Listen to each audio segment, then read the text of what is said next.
Good evening. I'm E. Gifford Stack, Acting President for the month of March. As most of you have read or heard, your Board of Directors is taking turns each month holding down the presidency. I'd like to thank Cindy Brochure for performing the duties so admirably in February. At our meeting at Fort Caswell back in March of last year, what I call the good old days, we began, as we've done at every meeting when we've met in person, with the Pledge of Allegiance. With the Zoom format, we are technically and logistically challenged conducting the pledge, however. But I did want to assure you that once back at Hatch, we'll resume starting our meetings, asking everyone to stand to repeat the Pledge of Allegiance. Plus at Hatch, we'll have those delicious cookies and the coffee we all enjoy. As a short postscript, I find it interesting, there is definitely a connection between the Civil War and Pledge of Allegiance. A Civil War veteran, Colonel George Balch, in 1885 started a campaign to further unite the country via a pledge to the flag. His 18-word rendering is the basis of the longer 31-word version we recite today. The pledge got its first nationwide exposure in October of 1892, just 27 years after the end of the Civil War, and the words "one nation indivisible" referred to the outcome of the conflict. Why 1892? It was a celebration of the 400th anniversary of the discovery of America in 1492, and the event was aimed at students like the one shown here. Several tweaks to the wording occurred in 1923 and 24, and it was adopted by Congress in 1945, and the words "under God" were added in 1954. And once again, we'll stand and say the pledge when we're back at Hatch. And now for several administrative announcements, and the first one is rather sad. A week ago today, Cindy Powell, wife of Mike Powell, our immediate past president for 5 years, passed away unexpectedly. Our thoughts and prayers go out to Mike and his and Cindy's families. I know that there are many new members who have joined our roundtable this year, and I'd like to thank you for your membership and hope you'll enjoy our organization. If we were at Hatch, I'd ask you all to stand at this time and be recognized.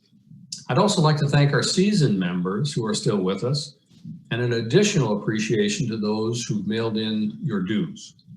As for others, if you want to send in your renewal dues, here is the address, which is also given on the last page of our newsletter each month.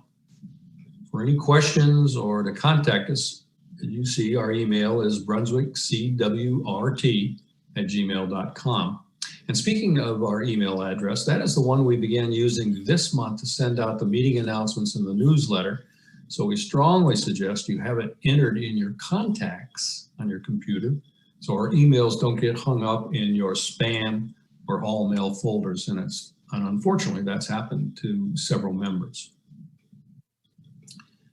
Just a quick reminder that you can stay in touch with your roundtable via the website, Facebook, or YouTube. And here are those addresses, which are also provided in the newsletter.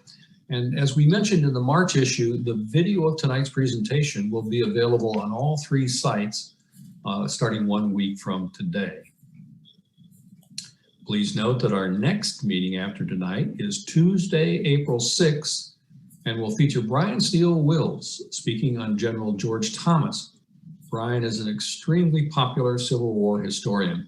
And a reminder that our 2021 program year will conclude on Tuesday, May the 25th, and will not meet in June, July, or August. As you might have seen in the pre-meeting slides, we ask that you click or touch the stop video icon on your computer. According to Pat DeBarris, our Zoom guru, and Pat, many, many thanks for everything you do to make these meetings so wonderful for both the speaker, the president, the acting president, as well as all the members. According to Pat, this helps us all see and hear our speakers better. Technical, something about bandwidth. And for Zoom newcomers, stopping the video means your image will go dark, but you'll absolutely see our speakers. And speaking of speakers, if you have a question for Peter tonight, please use the chat icon and address your questions to everyone. I'll coordinate asking Peter your query during the Q&A portion of our meeting.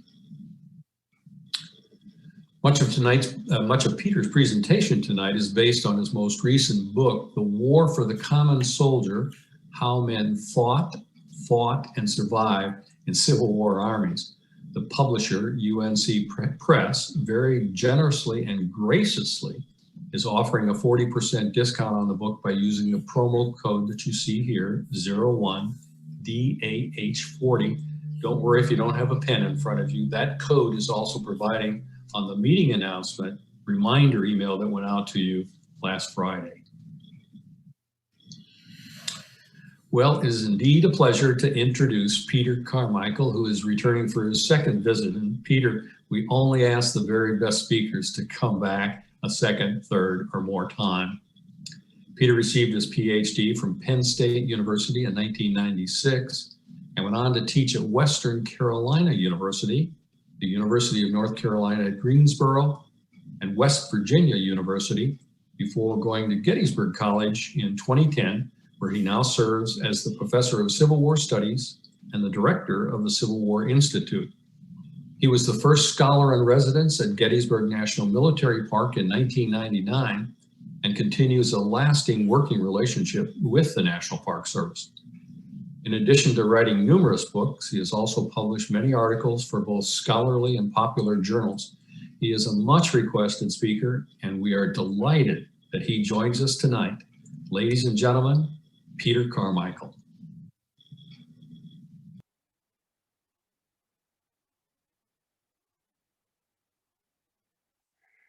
Thank you so much for that very generous introduction. It is an absolute pleasure to be speaking to you this evening. Of course, I'd much rather be there in North Carolina talking to you all. I so enjoyed my first visit, and it was a really special one for me because it was an opportunity for me to visit my dear friend Max Williams, who is no longer with us. Many of you know that Max was one of the founding members of your roundtable. And Max and I have a special connection because my first tenure-track job was at Western Carolina. I replaced Max Williams. You can't really replace him, of course.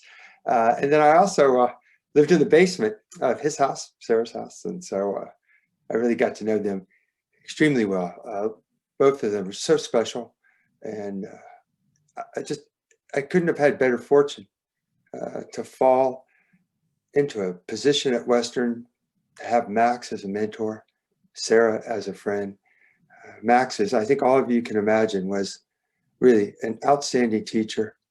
He was a wonderful colleague. He was beloved by everyone. And it's in part because he just had incredible integrity. He stood for what was right. And he cared. He cared a great deal. A dear friend of mine who is just a retired historian from the Gettysburg National Park, John Heiser. John Heiser was a student of Max's back in the day, in the 70s. And John wasn't doing so well in school.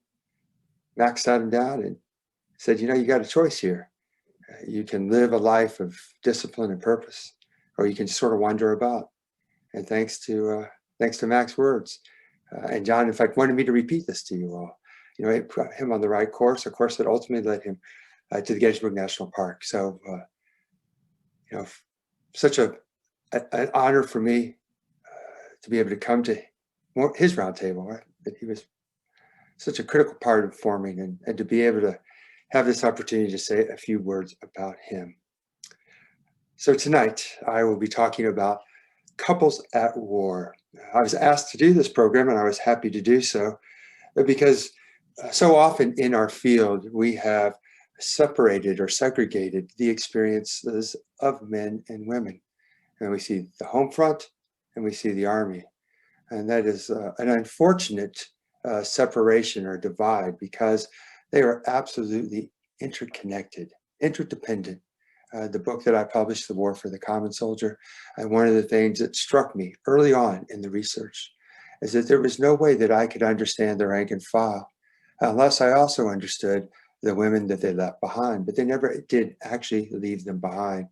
Those households were of vital importance to those men, a vital importance not just for emotional support, although that was certainly important, but also of vital importance because those households, they continued to function, often struggled to function, but nonetheless, those households continued to produce things, whether it be shoes, socks, mittens, food, that was sent to the ranks, sent to loved ones.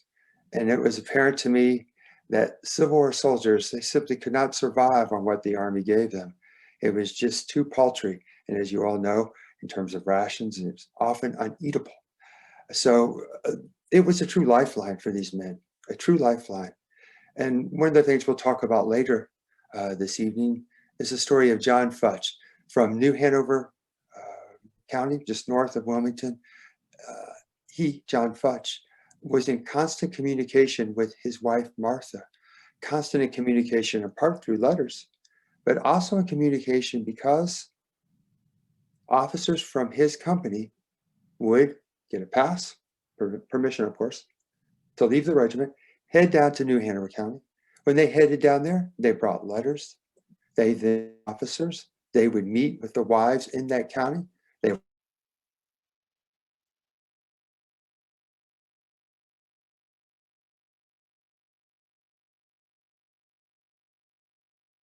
absolutely vital, and it was for the most part intact, even on the Confederate side. But that story of John Futch and Martha Futch, a couple that was landless, a couple, of course, without slaves, a couple who was on the brink of destitution during the war. That couple is not the couple that we've often heard about when we think about women and men at war. Rather, we think of the most privileged, the most prominent. So if we have the next slide, please. The next slide is coming just in a moment. There it is. This is of Mary Chestnut. I suspect most of you, if not all, know of Mary Chestnut. She is the South Carolina woman who kept the famous diary that was published. Mary Chestnut's husband was in Richmond in a sense on the Davis administration. So Mary Chestnut, she had a bird's eye view of the rich and the famous of the Confederacy, and she wrote about it with great openness. Her diary is very quotable and, of course, very important. And so when scholars started to say that this was a war that was not just between men, but that it involved women, we see the attention that started to shift toward the home front, started to shift toward women, but those women were always, again, of the elite class. And so we had just a very narrow perspective of what it meant in this instance to be a Southern woman at war.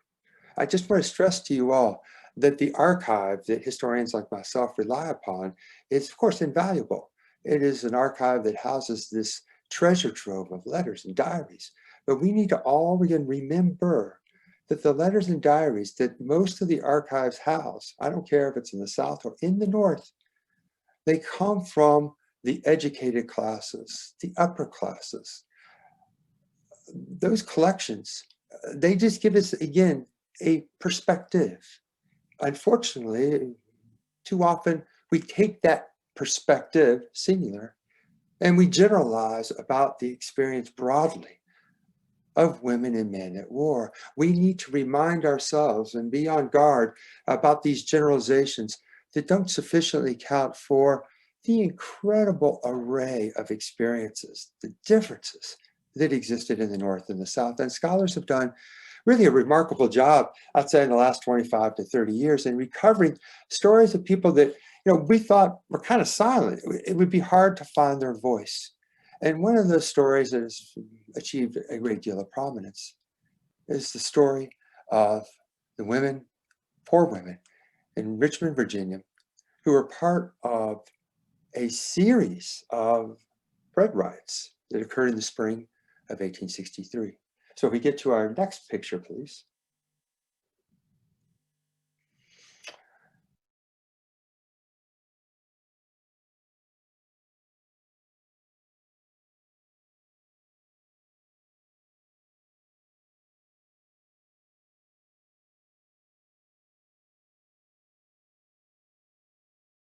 Look at their clothing, look at their hair, look at the woman in the center who has a pistol.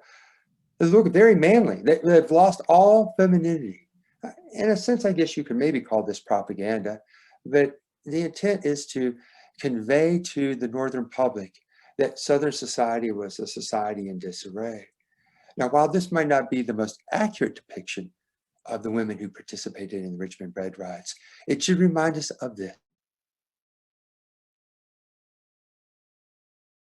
And entirely white, to my knowledge, and women elsewhere at this time, as I mentioned, women in Greensboro, women, 2 different places in Georgia took to the streets. Milledgeville, they took to the streets as well. And taking to the streets and protesting, these women were breaking down those barriers that at the very beginning of the Civil War instructed them to be dutiful, patient, supportive, and above all else, to not be political. They were to be observers. That's one of the great myths about wars really throughout all times.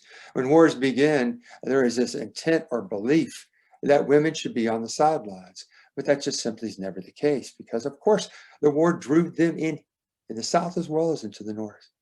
And so the story of the women in the Richmond Bread Riots, it's a story of poor women that I think many of us thought would never be told. But through creative research from newspapers and other accounts, we have been able to maybe not always hear directly from them, but we certainly are able to get a perspective, and often their perspective, through the words of observers.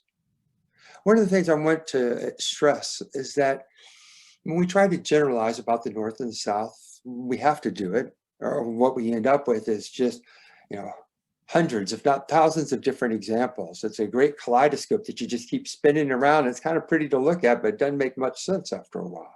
So we got to find a way to put those pieces together. And I think the beginning point is to recognize that when the war began and when men left the household to join the army, Northern or Southern, they immediately put that household in a state of crisis, a crisis of manpower, literally and figuratively, right? And so to compensate for that, women had to take on responsibilities and roles. If they were what? If they were lower middle class women or poor women. If you were of the upper classes and you were a woman, and certainly there would be hardships and there would be difficulties, but it's not what poor women faced.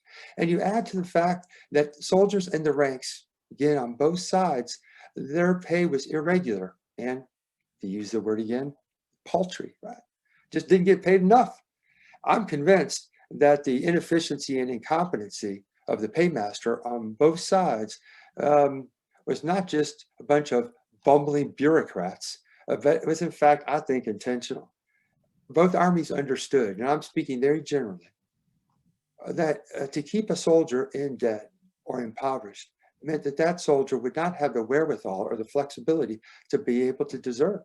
You got to have money to desert. And then on top of that, of course, you need that money to do what? To try to send it back home and to care for your loved ones. And so there is a crisis. And I think that that's the right word. It's not overstated. And that crisis enveloped households from the beginning. It is fascinating to see how communities tried to come together in the South as well as the North, tried to pool their resources and do what we would call welfare services. There was a welfare service of sorts in New Hanover County. In New Hanover County, there was relief for the wives of soldiers. And so there was an attempt to try to ameliorate the difficulties and the challenges that women faced. We should also remind ourselves that enslaved families also experienced great disruption. So if we could go to the next slide, please. This is a recent book, a terrific book, a person you might want to come speak to your roundtable. Amy Earl Taylor. She teaches at the University of Kentucky, and she wrote a just fantastic book on what often was called during the war contraband camps, but what should be called refugee camps. And refugee camps, of course, housed runaway slaves. Runaway slaves almost always went as a family. And once they arrived here, they began that transition to freedom. What Amy Taylor has discovered, and others, but what they have discovered that these contraband or refugee camps, I don't want to call them houses of horrors. They weren't that. That's a little exaggerated. But they certainly were places in which there was sickness and disease, there was malnutrition, where there was labor exploitation. Often labor agents would come in and they would use really coercion, or they would trick or deceive Black men and take them off to use as laborers. And sometimes even men would get, in a sense, conscripted into the army, would not be aware of it. There's very positive and I would say revolutionary things that came out of this as well. Black folks for the first time are being able to really form their own institutions. There's education that's going on. There's political mobilization. So this is, again, another part of the couples at war. And a little bit later in my talk, I will focus on what it meant to be a USCT soldier and to be, in essence, stranded from your family and your family was cut off from support. Again, a fantastic book. And then I'd like to go to the next slide. And the next slide is a book called Sick from Freedom. This actually preceded Amy's book. This is by my colleague, Jim Downs, who just started at Gettysburg College. This was really an important and profound book because it saw the Civil War. I don't like to, I shouldn't say saw, how about this? Frames. It frames the Civil War as a health crisis. And I think that Jim's evidence that he puts forth overwhelmingly attest to that. I know the days and the times that we're living in right now, to read a book about another health crisis is maybe just too much for any of us to bear. But if you ever get the fortitude, pick this book up. It's quite good. And it will reframe how you think about the Civil War, and that you won't, again, just see it as what occurred on the battlefield, but what you'll be able to do is make those important connections, those linkages between the battlefield and these other aspects of the home front. And the sickness and disease, whether it be smallpox, whether it be typhoid, man, it ran rampant. And we all have a sense of that because many of us have studied what happened to Civil War regiments and the illnesses that plagued and debilitated those regiments. We all know that. I'll just give you just a quick example. Jim, discovered that some of these refugee camps, again, these are runaway slaves. Now they're now freed people. The refugee camp is close to a river. Of course, that's their drinking water, that's their cooking water. But upstream, there's a military camp. And of course, they're using that river as well, but they're also using that river for waste.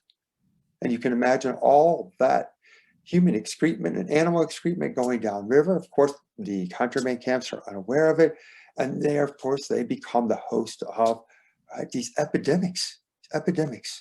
And so what Sick from Freedom does and what Amy's book does, it certainly does not overturn the idea that the war and the end of slavery was a revolution. It certainly was just that.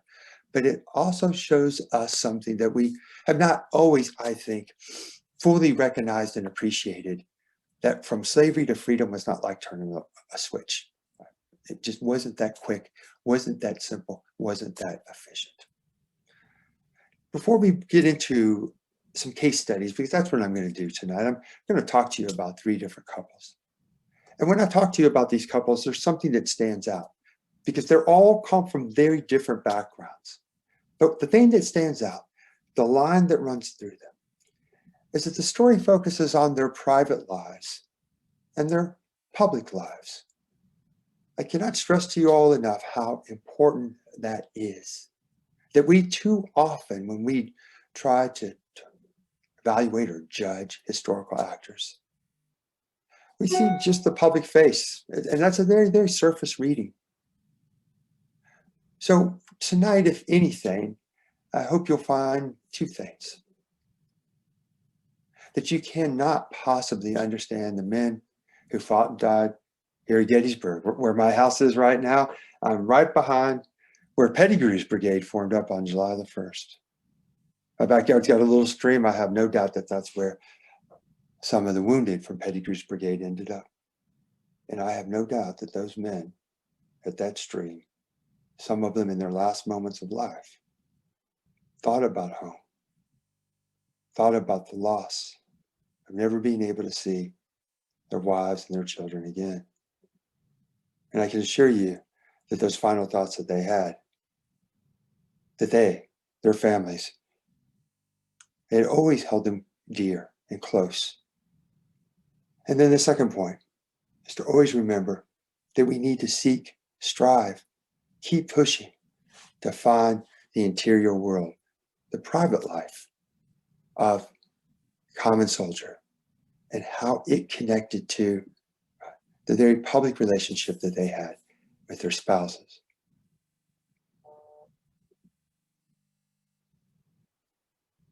And we can now transition to, I love this book. Love it. It is a fantastic collection of letters. William and Jane Standard, of course, it's This Infernal War, published by Kent State Press. I can't put this book down. It is that good. A little bit about the Standards. William and Jane Standard, they were from Illinois, from a part of Illinois that was filled with copperheads. You know, copperheads, not the snake I'm referring to, but to Northerners who were sympathetic to a degree toward the South, but more importantly, they were militantly opposed to the war. They were unwilling to recognize a Union war that became a war for emancipation. And that's where the Standards, where they lived. It's Lewistown, Illinois, to be precise. Jane, she came actually from a Republican household. Her father was Republican. William, on the other hand, was a staunch Democrat. Their letters, as you're going to discover here in just a moment, they are incredibly candid. Their language is really rough. I mean, really rough. And I'm not going to change the words. All right. Now, they're going to use the N word, and I'm going to repeat it. I do that knowing that we're all offended by that today and that it is inappropriate, but I don't believe that one should sanitize the past, so I'm not going to do it. So brace yourself for a little bit of that.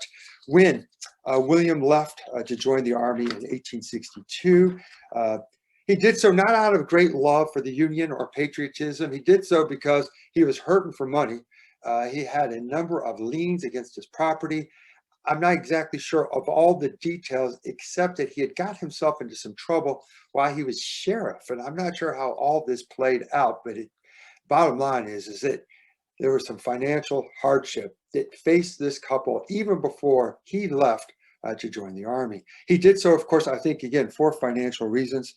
And he joined at the age of 40.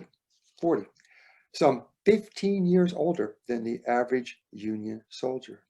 Well, as soon as he got into the Army, he absolutely despised every second of it.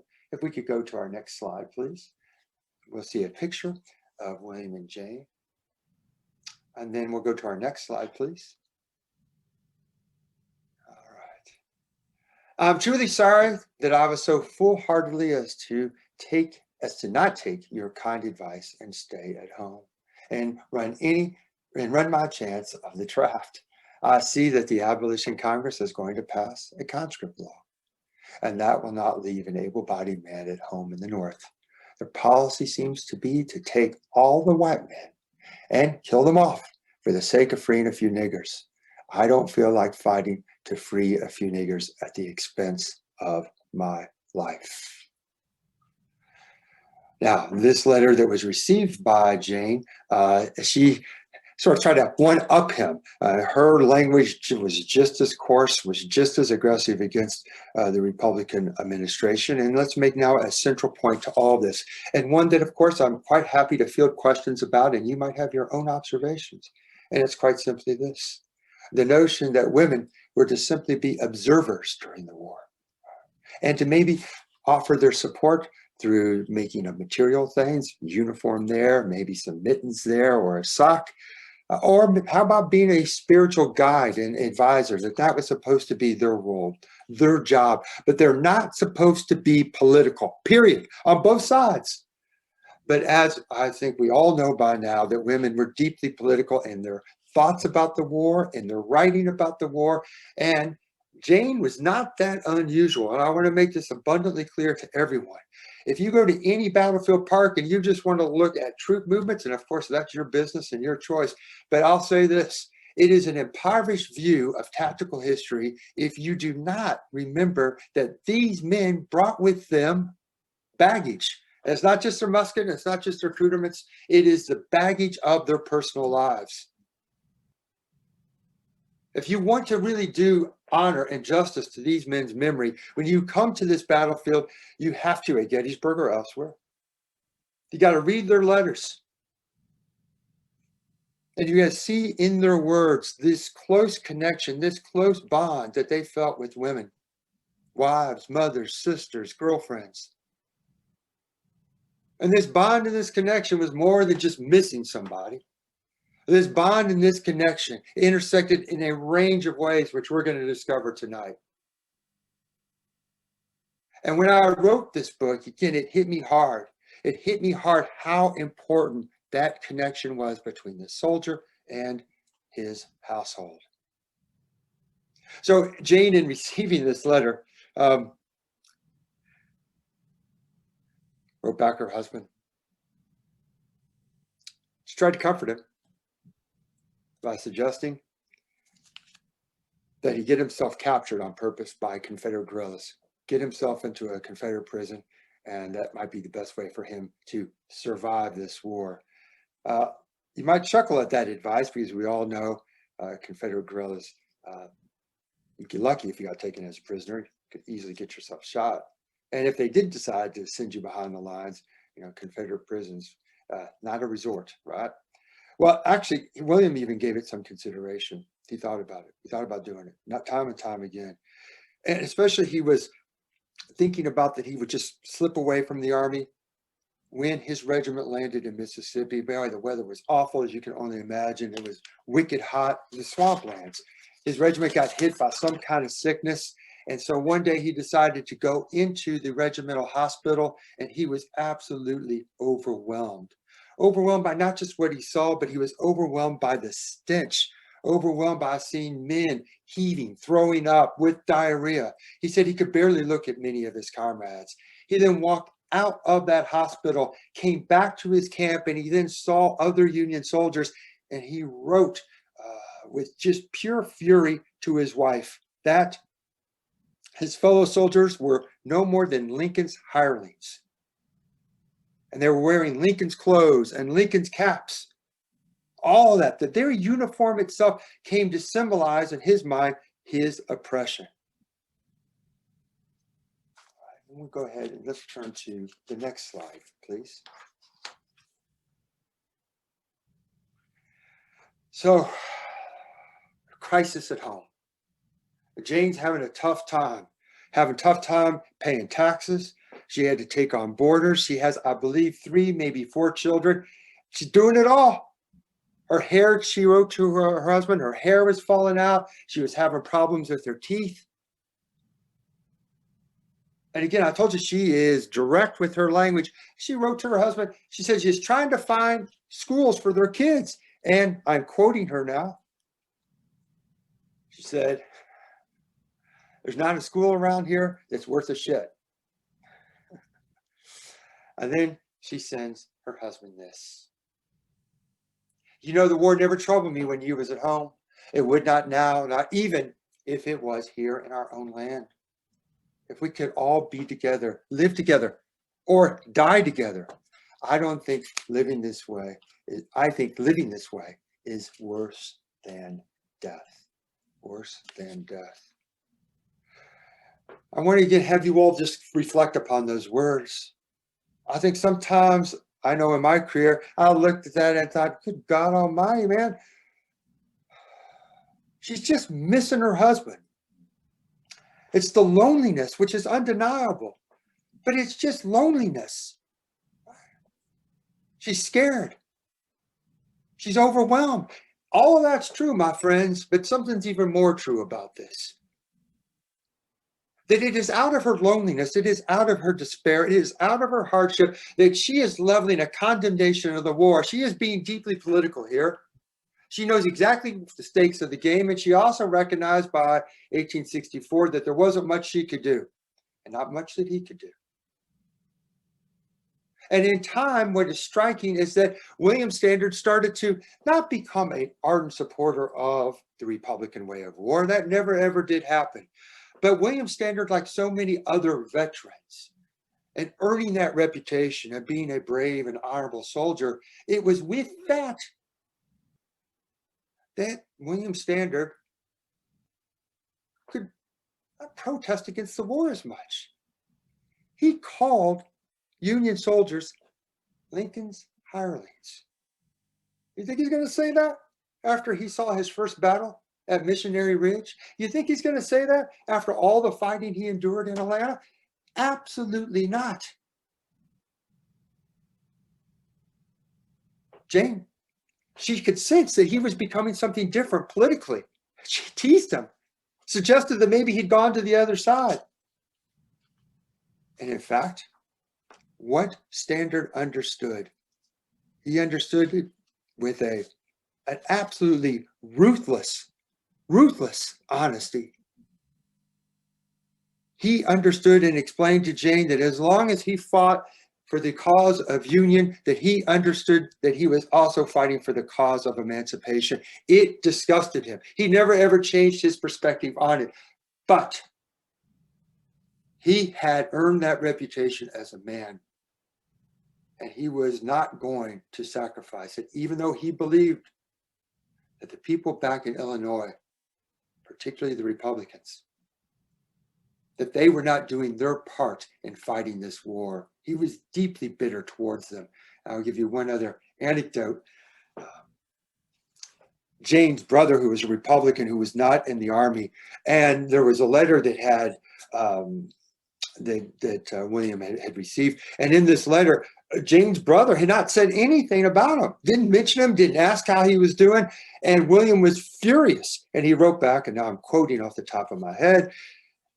William said to Jane, look, if your brother cares so little about me, he can come down here to Mississippi and kiss my black ass. And he said, and if that's not good enough, he said, I will find a black wench whose ass is even darker, and he can kiss that as well. So the personal, which I said to you before, man, if we didn't have those letters, my God, we would miss so much. What we would have is we would have William Standard, whose payroll says, man, he was a dutiful soldier. He was. He never missed a battle. He was promoted, in fact.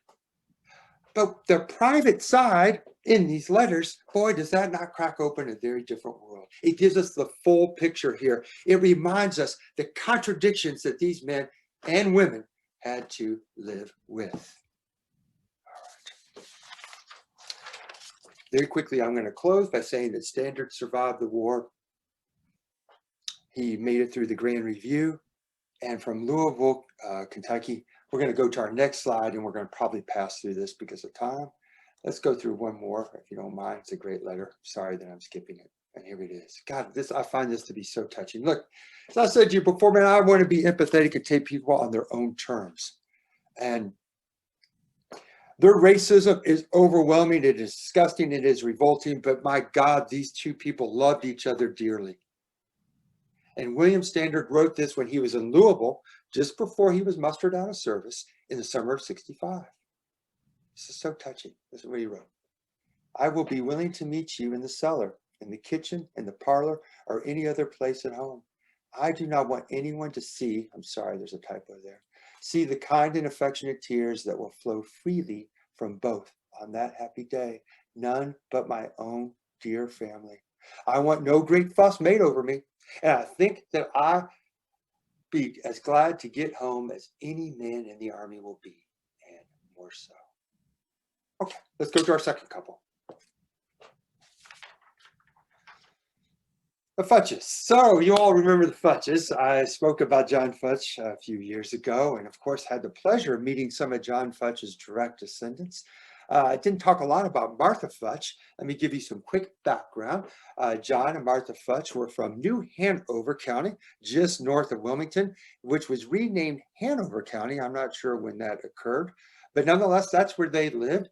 John Futch was a non-slaveholder, and I don't believe he owned any property at all. They were dirt poor. He enlisted in 61, but left the regiment that he had volunteered for because of illness. He then returned to the Confederate Army in the spring of 62, I suspect to avoid the draft. He was in the 3rd North Carolina. Now, I want to stress this. Here we see what the war did to poor households. What the war did to poor households. And we see that it immediately put them on the brink of destitution. And so it's unfortunate that we often judge these men as to whether they were devoted to the Confederate cause or not. Right? Were they nationalists for the Southern Crusade, or were they dissidents? I think that binary is really unfair, because that's certainly not how John Futch and other poor soldiers framed or tried to understand this war. And Futch, from the very beginning, he certainly wanted out of it, in large part because he had a number of health issues, and very serious health issues. But nonetheless, those health issues never, ever resulted in a medical discharge. What's also striking, if you recall, about John Futch is that he was illiterate. I suspect his wife was as well. And you're saying to yourself, and then how in the God's name are we reading his letters? Well, John Futch spoke his letters to a comrade. And the other key point to come out of this evening's conversation with you is the emotional openness in which these men express themselves to their wives. And in this case, this is a soldier, John, speaking to another soldier, unidentified.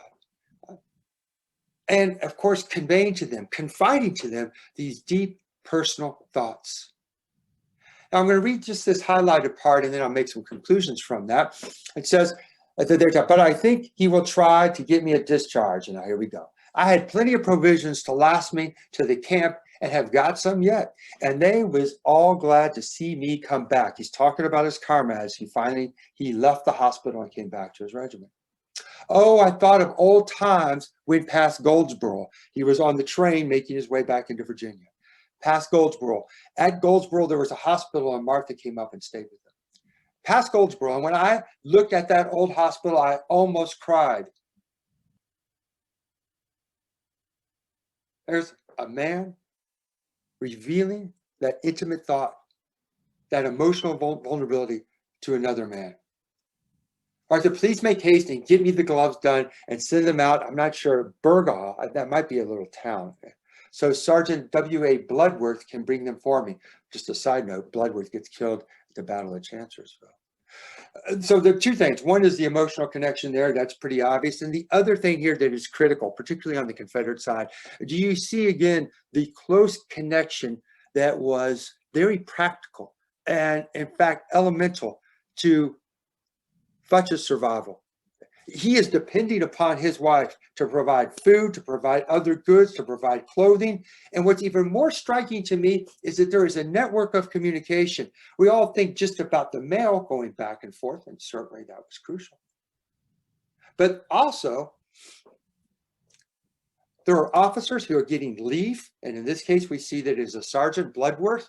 Those men, they go back to the community. They, of course, bring letters. They bring other things back to the wives, back to the families. And then when they return to the Army, they, of course, are like pack mules. They have all kinds of goods and things that they then hand out and disperse to those in the ranks.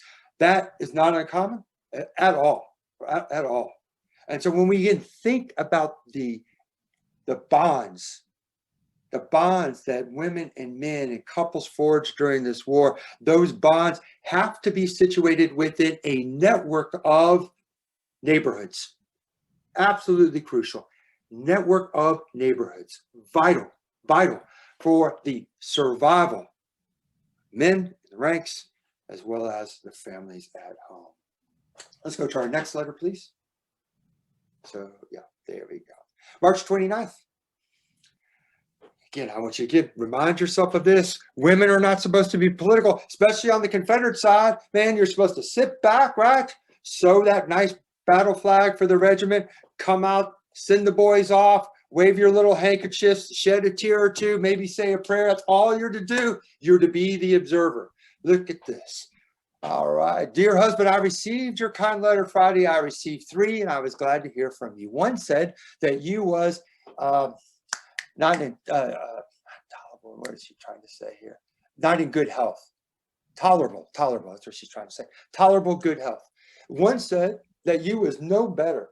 Dear husband, I learned that you have not been going before the board. That's the medical board. And I want you to go there before the board. For I want you to come home as bad. I do want you to come. You would go before it every day. And I want you to do it and try to get home if you can. And dear husband, if you wanted to see me as bad as I do want to see you, you would be willing for me to come and see you. For I would give the world to see you. If it was in my power, you wrote to me to not forget you when I went to eat, and I don't forget you day or night. I dream of you every night, dear husband. I have not received the money. And then, of course, the letter ends.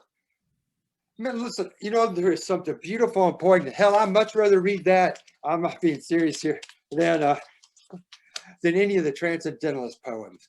I don't want Emerson, right? I don't want Whitman. I don't want Thoreau, man. I want this. This is the real stuff. This gets us down on the ground. This gets us to where real people, right? This poor woman, man, hell, what is she used to? She is used to face-to-face conversation. Man, that's been her life. Been her life. That's been his life. And now they are left with a piece of paper. A piece of paper, man, it's a barrier. It's a barrier. Look at this. And she keeps repeating the same thing, but you can feel it in these words, that desperation. And it is more than just her missing her husband. It is that. It is more than just the affection that she has for John. She certainly has that as well. It's about desperation. It's about desperation. And in fact, they were on the brink of destitution. You all know the end of the story. It's not a good one. John's brother Charlie was by his side at the Battle of Gettysburg, mortally wounded. Evening of July 2nd, he died around 1 o'clock on July 1st. Charlie did. John and 11 other comrades, when they got back to Virginia, deserted. They were captured, executed, and it was the largest execution in Lee's army, 10 men, in September of 1863. I am quite certain that John's body was never returned to North Carolina, and I do not know the fate of Martha. I thought about this today, and shame on me. I should certainly try to figure that out and go to the census records, but I do not know her fate at all. I give you this story, though, to remind you that when you go back to a battlefield and when you think about the common soldiers on both sides, you need to remind yourself that when those men fell, when they gave their lives for their country, that we have to remember, we have to recognize what the reverberations of that was on the home front, on those families, on those wives. All right. So if someone else can jump in here and tell me, it is 7:47. How much time do I have? Which I, of course, neglected to ask. Do I have a few more minutes? Can someone jump in? 8 o'clock. 8 o'clock. So 8 o'clock, is that when the questions start? Or Yes. we stop at 8? Let's stop. Okay. Okay. I'm going to try to, I can do this in a little bit more. Okay. Excellent. All right. Let's go ahead and go to the next slide, please. All right. So I think this book is right in the wheelhouse of what tonight's conversation is about. It's about couples at war. Now, this book is devoted just to the rich and famous, so to speak, right? It's generals and their wives.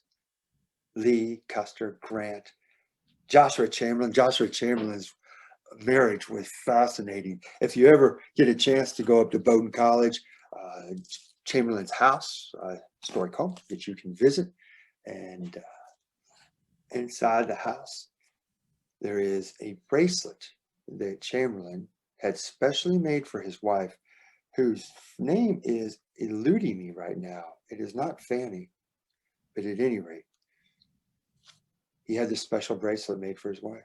Sweet, right? The bracelet had every single battle that he fought in during the Civil War, right? Chiseled. Each little bracket had a name of a different battle. Hell, he might as well have given her a bowling ball, right? I mean, good God. It says you something about about Joshua Chamberlain, he's kind of like that high school football hero who can't get beyond the glory days. That's a little harsh, but certainly the war was a constant presence with him, and it had put a great deal of strain on his marriage. In fact, they separated for a while. His wife even suggested publicly that Joshua abused her physically. That story's in this book. There are others in there, including the one I'm about to tell you tonight, and it's about the Ewells.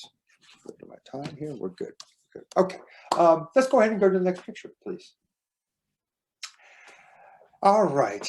This is Elizabeth Campbell Brown Ewell. So Elizabeth, and she was called Lizinka. She was born in Russia. Her father was representing the federal government, the national government in Russia. She was born in St. Petersburg. Lizinka is a nickname in Russian for Elizabeth.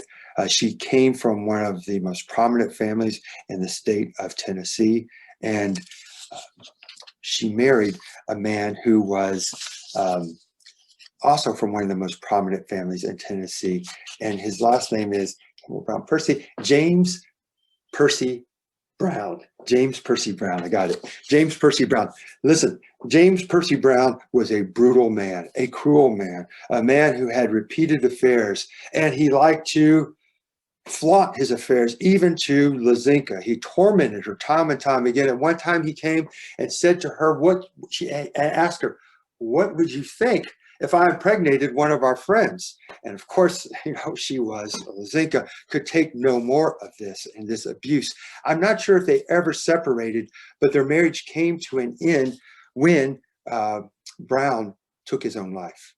Again, he's part of the Percy family. And for those of you who have read Walker Percy or William Percy, it is a literary family and a family that have been very open about depression that has always run through it. In fact, Campbell Brown's grandfather, I believe, also killed himself. It's a horrendous way.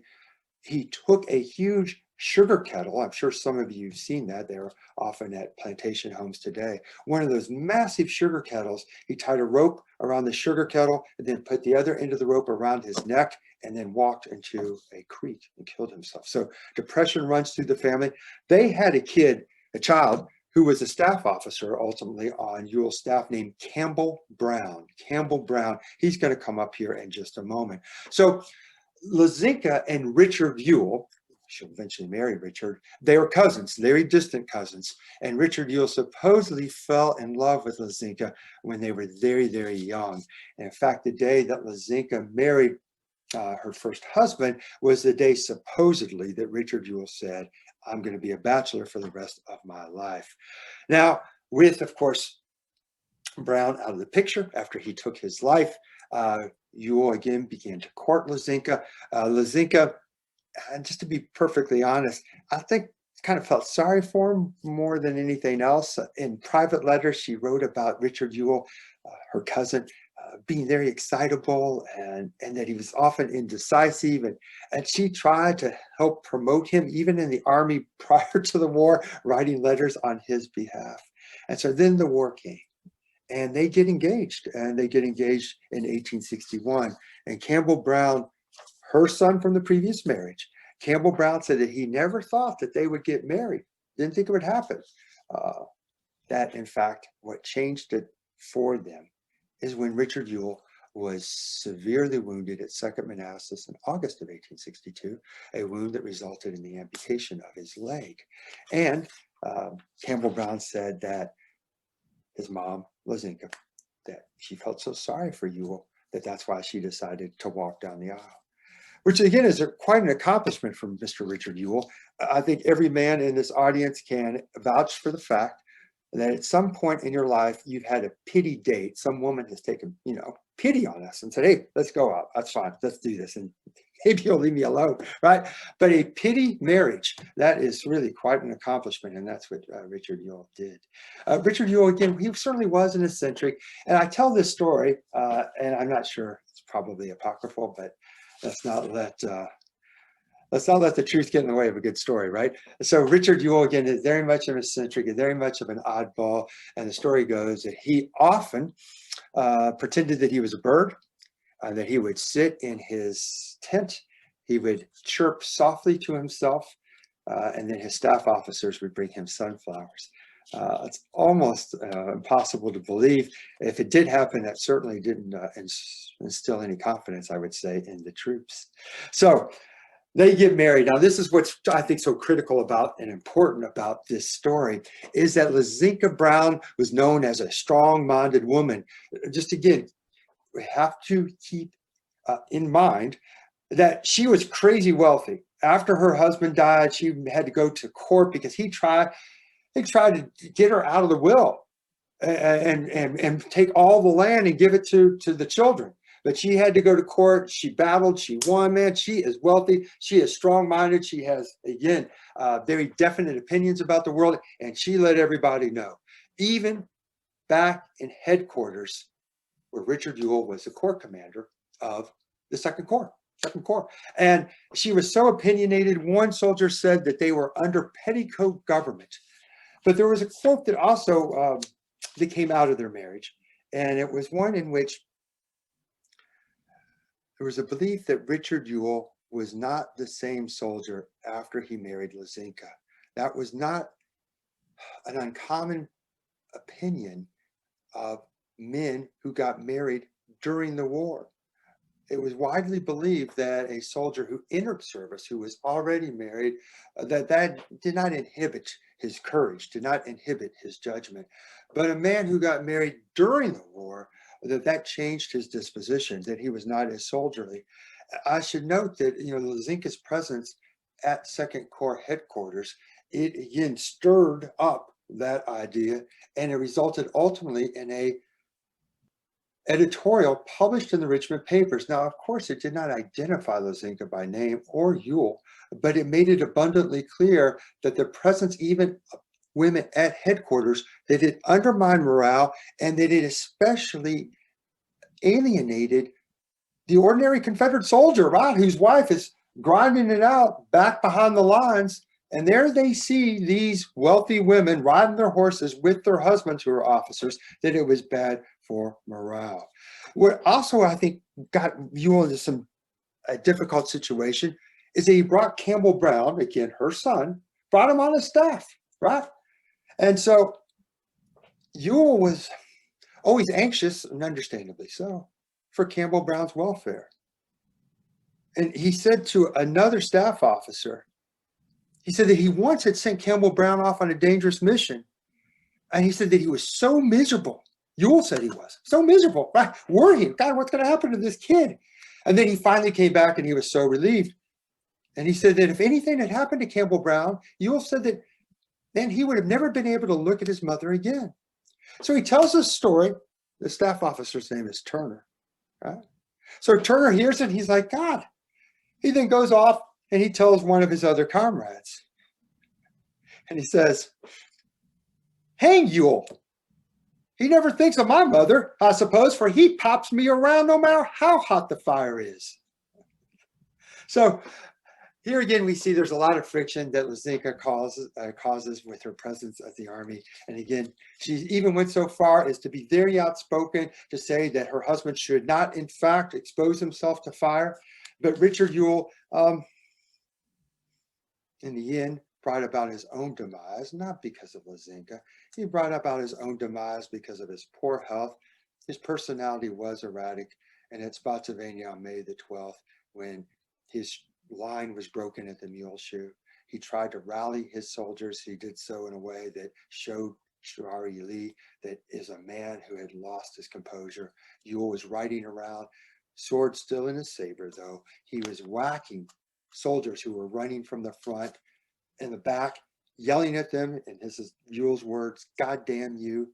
Lee rode over to Ewell and simply said, you cannot expect the men to control and contain themselves if you cannot do it. As you all know, Ewell got the Lee treatment, right? You're so valuable. You're so important to this Army. We need to send you to the Richmond defenses where there's not a Yankee in sight. And so Ewell gets sent over to the Richmond defenses. He's ultimately captured at Taylor's Creek during the Appomattox retreat. He's put into prison. Lizinka immediately goes on his behalf. And I will end with this quote because as we see, or what we have seen, is that during the war, she had this strong presence. She was not shy in putting her opinions forward. Ewell was very much, I think, beholden to her advice. I think it's fascinating that so many men blamed his military decline on her. But when the war ended, and we're going to see the last slide here, please. So next slide. So we've got Richard. We go next. There we go. So there's Richard Ewell. He does look a little bit like a bird, doesn't he? Like a hawk almost. And then the next slide, please. So this is a letter from Lazinka to Richard Ewell. It's after the war, and I suspect she felt like this is a repeat of her previous marriage. Now, Richard Ewell did not go off and have numerous affairs. He did not flaunt anything like so inappropriate in front of his wife. But what he did do is he ran off to Mississippi to try to start a plantation, which of course required all of his time and all of his energy. And so doing, he had a fair amount of time away from Lazinka. She was enraged by this. And this is the letter she wrote to him. I said to you before, man, this private stuff that I'm quite certain that Lazinka or Richard be mortified. There's the word mortification there. Be mortified if other people are reading this. Here it is. Lazinka wrote, I think it is due to the woman you considered respectable enough to be your wife, not to be left as I have been this winter, with the additional mortification when asked, when will your husband be home, to be compelled to answer, I have no idea. Looking back, I can't see how I have deserved it. I've declined leading you even to go to my children, and I thank you for teaching me the folly of so doing. So I'll conclude very quickly so we have time for questions. And that conclusion, I think, speaks to my initial point, that if you understand couples at war, we have to situate them within the circumstances that they inhabited. We have to be sensitive to place. We have to be sensitive to time. And we have to, above all else, recognize the importance of their class perspective. And then finally, these are partners at war. And this partnership at war was deeply political. And it took political forms in many different ways. But we cannot underestimate the importance of the pragmatism that was so closely associated with the survival of both. There's an African-American soldier who fought in South Carolina, one of the first USCT regiments. This African-American soldier, among others, were part of a mutiny. This man ultimately was shot for this mutiny. When you think about that on the surface, you say, oh, this is a soldier who could not submit to military authority. That's partially true.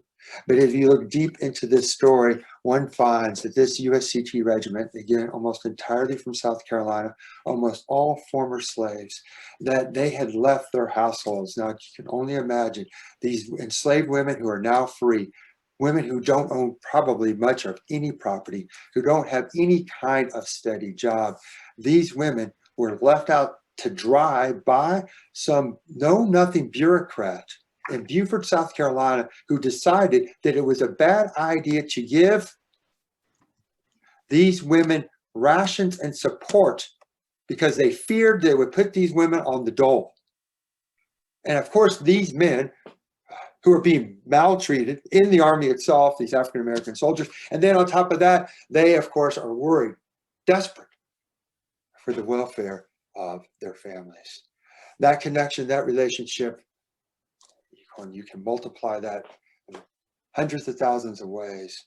The stories are always different, but there is a line that runs through it. And that line is that vital, dynamic connection between the household and that soldier. And I hope you all remember that when you get back out to the battlefield, because I'm telling you, the men sure as hell never forgot it. All right. Thank you so much.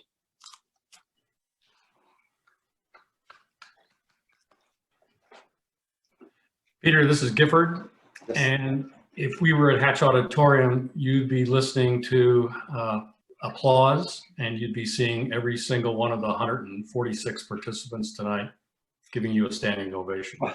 That's very sweet of you. And I'm hoping that you guys will get me back soon, because like I said, I so enjoyed my time there and love Carolina. I should also know, man, I hope you all think about doing a bus tour up to Gettysburg. I'd love to take you all around here. We'll follow in John Futch's footsteps. Man, I got a lot of other individual soldiers. We'll go out on the battlefield together. We'll read their letters. And so at some point, if you all, post-COVID, of course, come out in late fall when it gets nice and cool. Come out in October or come out in the spring. And I'd love to take you all around anytime. Just let me know. That is so gracious of you. Got a couple of questions already. Sure. Let's talk about Futch. Who wrote Martha Futch's letter? Did she do that, or did she have a scribe? Yeah. So again, the opportunity to speak to you all tonight gave me an opportunity to look closely at her letters. I'm right now, my gut tells me that she had someone else write them for her, because the letters I looked at tonight, they're different in terms of the composition of the letters. There are a few letters that have some of the phrases that one sort of included as part of the formula of writing letters, if that makes sense, right? You know, there's a certain approach that you see in the beginning of letters that is kind of standard. You don't see that in many of her letters, but there is one in which you see a little phrase. So I'm who knows for certain, but my gut tells me that somebody else did it for her.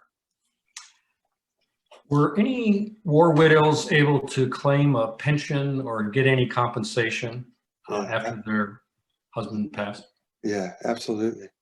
So we should begin by saying that even during the war, the widows got some support. The wives of soldiers received support as well. Martha Futch received support in Hanover County, or I should say New Hanover. In fact, before John deserted, he sent a letter to her urging her to go get whatever the county owed her, because he understood that as soon as he deserted that she would no longer be eligible for that. After the war, there is a pension system in which the mothers, the wives, and the children, that they can make applications. Those sources are extraordinarily rich and give, of course, vital detail about that soldier's life and about what the death of that soldier's impact was on that household. On the Confederate side, and I always get this off a little bit, but I'll just say, because I know I'll be safe in making this generalization, that most of the former Confederate states had some pension system. And I know there's some maybe that did not. And I certainly varied in terms of what that benefit would be. And it was not even close to being at the same scale as what the widows of Northern soldiers received. Was there any military censorship of the soldiers' mail to and from their wives? Did anybody look through it to censor it? So World War I believe, is the first war in which there was official censorship. I've always been curious if something occurred during the Spanish-American War. I don't know that, but I know World War I was the first. So there's nothing official that's done. However, John Futch, for example, acknowledged in a letter that the officers were reading people's mail. I've read other officers, Callaway, an Alabama soldier who's in the Army of Tennessee. This letter's right here, I think. There it is. Joshua Callaway. This is a wonderful book, by the way. Joshua Callaway, University of Georgia Press. Alabama soldier, a school teacher. He broke into the mail of his soldiers, of his men. He wrote his wife. He said that he was ashamed to see what these women were writing to the men in his company. They were all desperate and pleading for the men to come home, and that he, and this is again a critical point, that his wife played the part of the dutiful Confederate wife, that her letters were cheerful, that they were supportive, and so it did occur, but there's nothing that occurred in an official way by either the Confederate government or the United States government that I'm aware of. Got time for about 3 more. How long did the mail take to reach home? I think somebody from the post office asked that question. How long did the mail take to reach home? Well, in central Pennsylvania, faster than it does in central PA. We've had a hell of a time for the last 3 or 4 months. Things take forever now. I mean, months it takes. You know, it really does. It depends. I think the one thing that I didn't fully appreciate until I wrote this book is how much mail was transported by visitors who came to camp, right? And so they would come and they would collect the mail, and that certainly was more efficient and not as risky. You know, it would just depend on where you live. If you're a Texas soldier in the Army of Northern Virginia and Lee's Army, good luck. Right? I mean, that mail just going to take a long time and is likely not going to reach its destination. If you're in Virginia, that's different. And you're North Carolina, it's different. The mail lines were surprisingly reliable, particularly in the North. Although, you know, soldiers on both sides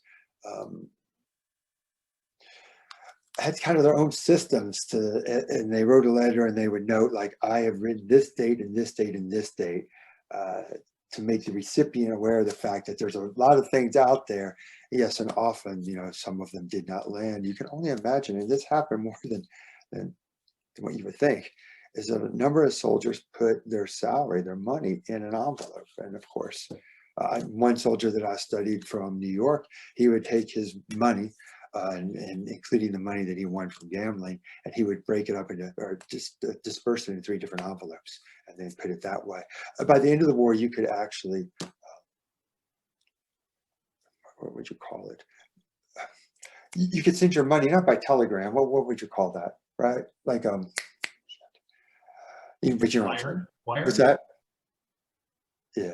Would you be wiring the money? Yeah, wiring. That's right. Exactly. That's right. It's sort of the same function. I don't know if they could do that on the Confederate side, but on the Northern side, that you could wire. Of course, it cost, but you could wire your money if you need to. Couple more. Did the Futches have any children? So there was, from what I've been able to piece together, that John was married before the war, and his wife died, and I believe that there was a child that survived, and so they did have at least one child that they cared for. And again, as I mentioned at the beginning of the talk, they're descendants of that Futch family. They're still in the Wilmington area. And I don't believe there are any from John. I think the people who came to the talk might have been direct descendants. I can't remember now which ones. But nonetheless, yeah, to answer your question, I think they just had one child. Here's the last question for the evening. Sure. Where did these letters come from? Who discovered them, or how were they discovered? And do you think there are any more such pieces of correspondence still out there that we haven't discovered? Yeah. Well, so it is, I'm no longer surprised by what comes to the surface ever. I mean, I used to be like, oh my God, I can't believe that's still there. It's so incredible. But let's just take, you know, the standard letters from Illinois. I can't say enough about that book. And those letters, I believe, are at a historical society. So how this usually happens is that a family member, a descendant, they will take those letters and then donate them to an archive or to a library. And it is then cataloged by an archivist. And as one does research, if you're interested in a particular regiment, right, you can now get online, and it's called WorldCat.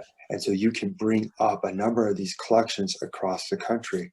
Now, because of COVID, you can't actually go to the archive.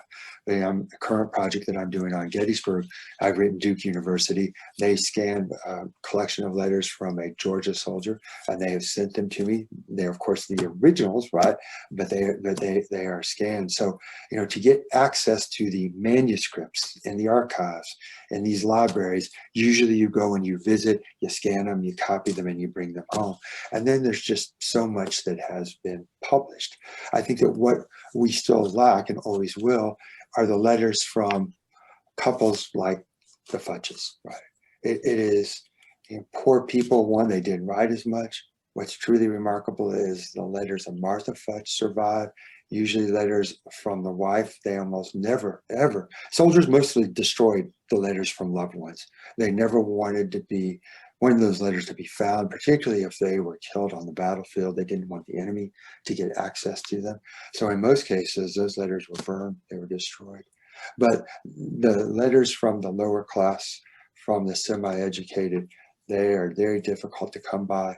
So I'm going to say, and we'll end on this, it is a website, because of course you can get things on the web, and most of it is reputable and done with care and seriousness. And the source is called Private Voices. And I implore everyone to get on that site. Private Voices. It's letters of semi-literate and illiterate soldiers like John Futch, men who talked talk their letters. And these letters are all transcribed. You can type in any term you want. If you're interested in a battle, you could type that, type in a state, regiment, whatever you want. Private Voices. It's done by Steve Berry, who is a professor at the University of Georgia.